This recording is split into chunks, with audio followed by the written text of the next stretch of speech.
But when given the floor at our October 9th meeting to speak about the sneak attack on Israel by Hamas just 2 days earlier, I don't think he or anyone at that point could have had a full grasp of the scope and severity of the events.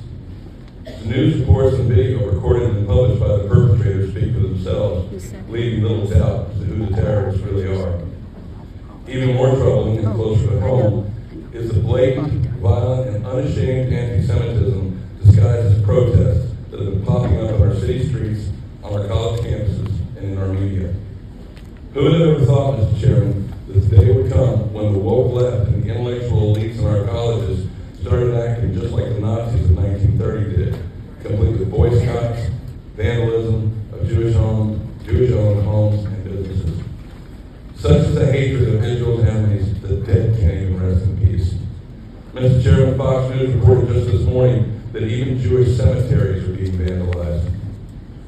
Mr. Chairman, while my formal education might be wanting, to my understanding of history, there just isn't a great deal of difference between the Nazis of the 1930s and the anti-Semites we see today. I would also observe and caution that the Nazis rose to power in what was the best educated and most technologically advanced societies in Europe at the time. Meanwhile, in our time, the supporters of Hamas are actually waving swastikas at their protests and calling for even more Jewish blood to be spilled. This isn't hyperbole. These protests are happening here in America, Mr. Chairman. And isn't it ironic, Mr. Chairman, that just last Monday marked 100 years to the day of Hitler's Beer Hall Putsch in Germany in 1923? Think it can't happen here, Mr. Chairman? Paul von Hindenburg was 84 when he appointed Hitler to be Chancellor of Germany. Joe Biden turns 81 in just 7 more days. Mr. Chairman, some might not remember or may have been just children at the time, but in the awful days after 9/11, most of us who lived through that day were still walking around in the fog, in our own mind, trying to process what we just witnessed. Meanwhile, the very people who just attacked Israel were celebrating the 9/11 attacks in the streets of Gaza and the West Bank. When one pays attention to world history, especially in this case, it becomes very easy to identify friend from foe. Hamas is not our friend. The targeting of unarmed, innocent men, women, and children while taking hostages clearly demonstrated Hamas's intentions, Mr. Chairman.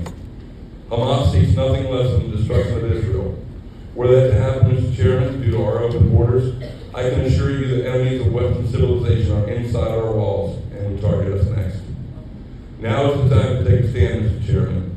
Now is the time for this party to declare in no uncertain terms our unequivocal support of Israel and their right to defend themselves in what has become a fight for their very existence, and is, by extension, a fight for ours. Republicans throughout our city look to our party for leadership on matters from local governments all the way up to the presidential elections, and it is long past time we delivered that leadership in a clear, unified voice at this critical moment in world history. As we find ourselves in the shadow of Veterans Day celebrations and remembrances, failing to act now would render meaningless the sacrifices of our fathers and grandfathers who defeated fascism and brought Nazi Germany to its knees. In this, we must not fail. In the years to come, men may not remember our names or what we said and did here tonight, but as we begin each meeting by praying to God to beseech His blessing upon us, I can assure you, Mr. Chairman, what we do tonight here, He will remember.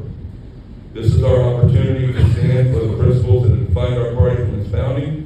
This is our opportunity to say to the worldwide Jewish community, we support you. We won't abandon you or turn our backs on you. And the Republican Party of Virginia Beach joins our friends in the Jewish community in the commitment to their posterity, as well as our own, when we too say, never again. I therefore move, Mr. Chairman, that we suspend the standing rules and adopt a statement of support for Israel that bears my name, condemning Hamas as well as the acts of violence and anti-Semitism to those who support Israel's enemies